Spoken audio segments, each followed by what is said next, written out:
Yay, all right.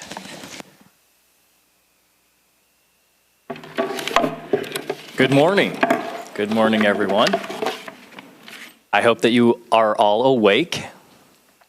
My name is Sam Sepah, as mentioned, and I wanted to thank everyone here, those who are involved in the committee, those who are currently working on the transition committee, planning this event, Center for the Deaf and Hard of Hearing Education, the different organizations and entities involved in providing this event. So I'm happy and extremely excited to be here. So thank you for coming. And I hope that I can help your future and inspire you. And I'm excited to be here. I have a question for you. How many of you are in high school currently? Okay, that's good. So you're currently enrolled in high school. And how many of you are seniors right now? Okay, that's good.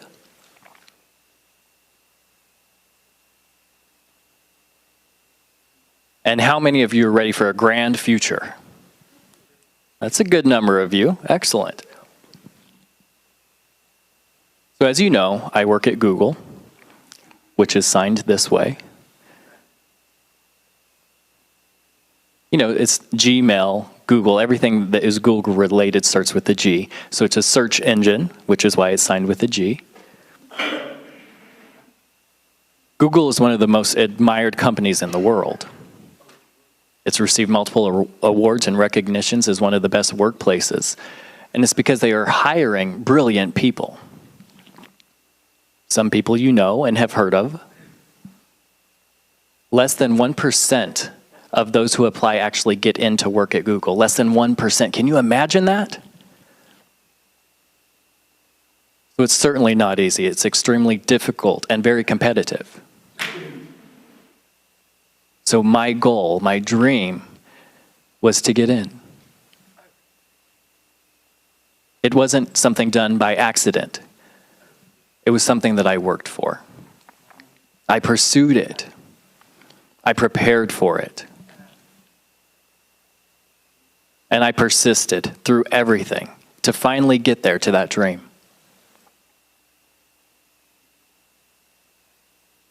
So that goal, that dream, is what I accomplished, and I believe you can do similarly. I was not fearful to dream big.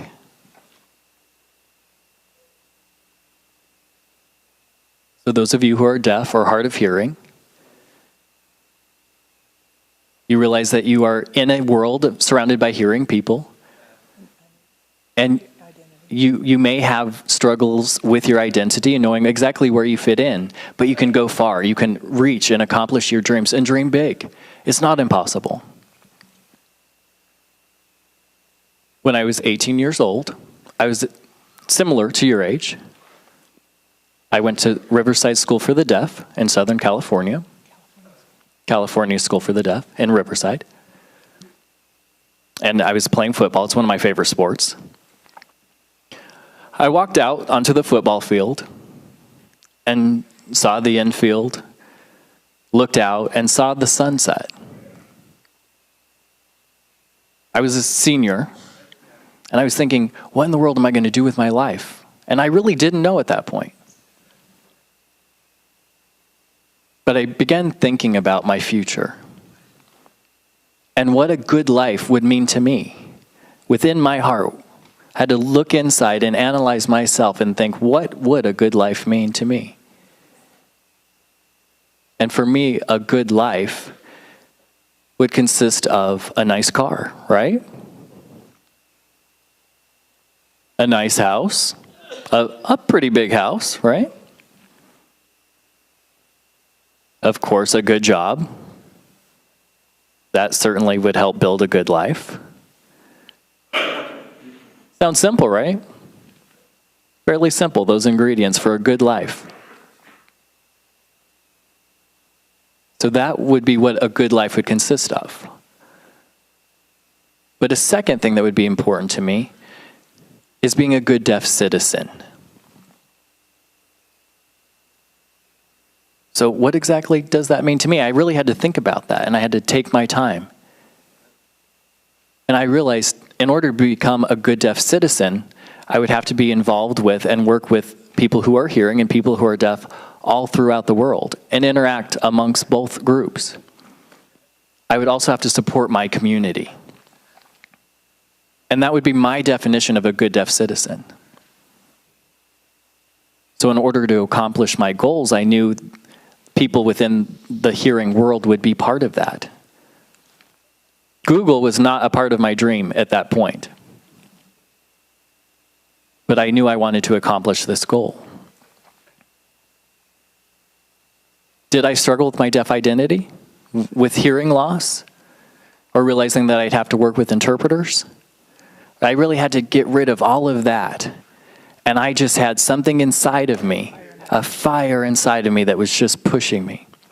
So after graduation, I decided to go to Rochester Institute of Technology. And I actually had to think about why I chose RIT. But it was part of my plan in order preparing for my future, to get where I wanted to get. I certainly had to plan for that and prepare for that. Maybe some of you feel frustrated when it comes to English, right? Written English? I'm seeing some heads nodding. So I had the goal of going to RIT. I knew they had deaf programs there, but I knew that they also had an outstanding program offering tutoring for students in order to better prepare, which would then help me accomplish my final goal. So I would be able to improve my English, which also is an incredible communication tool and necessary. So I went to RIT, Rochester Institute of Technology. And I do remember at one point, a teacher said, "Sam, you know your English isn't great." And I said, "I've been working hard." And there was a lot of criticism that was given to me via a paper that I had submitted. And it wasn't easy for me, so I know how you feel when you're going through something like this. And I did my best. So what did I do from there? I approached the teacher after class was over. It was a quarter school schedule, so I asked for some tutoring. I aggressively asked for help because I had this big dream that I wanted to accomplish. So I asked for some tutoring, and so I was offered tutoring within English, and it was for free. There would be no college credit. And I said, you know what, that's fine, I'll do it. I asked for it. So obviously I was respecting their time. So it wasn't just a matter of doing this for 2 weeks and then it was done. That was definitely erroneous thinking. So I would submit a paper, and then I would get red marks all throughout my paper, and then it would be given back to me. Then I'd have to rewrite it and submit it again, and then again some additional edits for me. And I thought there was more the second time than even the first time. Can you imagine how that would make you feel? So then I got it back, did some edits again, resubmitted, and there were some red marks additionally for a third time. It just got worse and worse. I just wanted that 2 weeks to be over with, let me tell you. It was just this back and forth of edits after edits for 2 weeks, which then turned into 3 weeks, and then finally a month, which then became 2 months. And the tutor kept asking me back and back and back. I thought, I'm not even getting college credit for this. I am writing and getting tons of criticism for nothing. It's initially what I was thinking, but this turned into 3 months and then 4 months. And I persisted. I kept showing up. And we had this back and forth of edit after edit. And they said, you need to work on this, and you need to work on this. And I made that commitment to go. And we had this, which proceeded into 5 months, and then 6 months, and then finally, I made it. I had the final product that was a good paper. But again, we were looking at 6 months there. I persisted. I committed to go. And I went during my free time, and I received support from my professor. And I immediately saw improvements within my college career. And I felt much more confident with my writing. Now, I can't say it's perfect, but I feel more confident in it. So when I go into a world surrounded by hearing people, I felt much more ready. And I know that you can do similarly.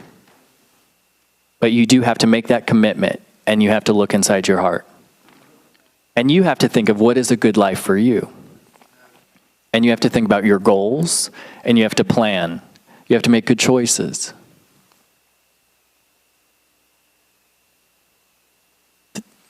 People in the hearing world can go to college. They can go to school to become a chef, culinary school. They can go. Why can't we go and do likewise? We can. We can go do anything that a hearing person can do just like that.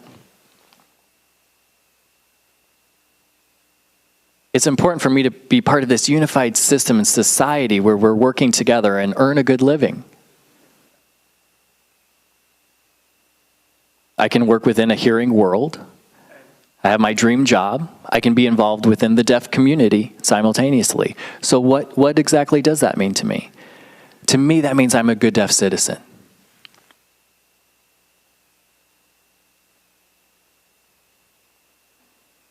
Thirdly, I had to set up a realistic dream. I can't say, oh, fortunately, I lucked out and I made it here. No, I had a dream, a realistic dream. I had that goal. I knew who I needed to network with, who I needed to meet, and I knew I needed to ask for help in order to get there. You have to think about your future. Some of you have grand dreams. Maybe you want to be a basketball player for the NBA, right? So think about the NBA. Think about what's a realistic probability for you to do that. It's a competitive market, getting into the NBA. So how many high school kids play basketball right now in the U.S.? How many would you say? Give me a number. I'm seeing 300 out there. Come on, give me some more. Higher? 600? 500? Come on, let's go more. 80,000? Or 8,000? More? 4 million? Maybe that's a little too much. I see 900,000. So if you imagine 900,000 high school basketball players currently, 900,000. How many of them aspire to get into the NBA one day? That's their aspiration. But I have a question. How many actually make it to the NBA, to play for the NBA professionally per year? You have a guess? Someone says 1%. Someone says 15%. Come on, give me some more. 50%. Wow, that's real high. That would be nice, wouldn't it? 50%. I see 100% over there. 30%. Okay, so good guesses out there. 250 players actually make it to the NBA from 900,000 potentials, narrowed down to solely 250 people. Such a minute number. So 250 players actually making it to the NBA. That's 0.03%. That's not even 1%. Not even half even. Incredibly minute numbers getting into the NBA. So is that a realistic dream?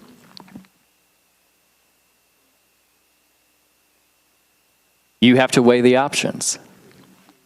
But you have to make sure that you have a realistic dream, something that you can actually do and accomplish. You may love basketball.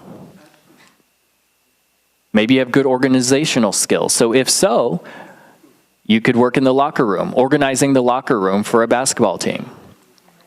You could be a manager. You could manage the basketball team. So you could use your skills in order to participate in some sports event that you like. Let's say you have good culinary skills. You could use those skills then in order to cook for basketball players, the coaches, the team. So you can use your goal of getting in, but maybe in a different capacity. If you have good math skills, you could become a statistician for the sport that you want to do. So those math skills will then be incorporated into the sports world. Let's say that you're interested in acting. You want to become a movie star. You could become a stage manager initially. You could work as a lighting designer, camera operator, schedule and design. So set up a realistic dream and goal in order for you to accomplish that. So it's something that you need to think about. A good life, what that means. What your responsibility is within the deaf and hard of hearing community, and how to be a good citizen. And thirdly, you have to plan and prepare. You have to think about your future in college and future employment, and some potential unexpected surprises along the way. And you have to be realistic, fourthly, in order to get to your dream and goal. I got to Google, and it's amazing the opportunities I'm having working with people all over the world, in Europe and Asia. I'm able to work with these people because I planned and prepared for that. And getting there feels awesome. And I believe in you. I know that you can make it. You can do it, but you have to be persistent. You have to make a commitment. And you have to think optimistically. And work on improving those challenges and weaknesses that you have. And you're going to make it. Thank you, folks.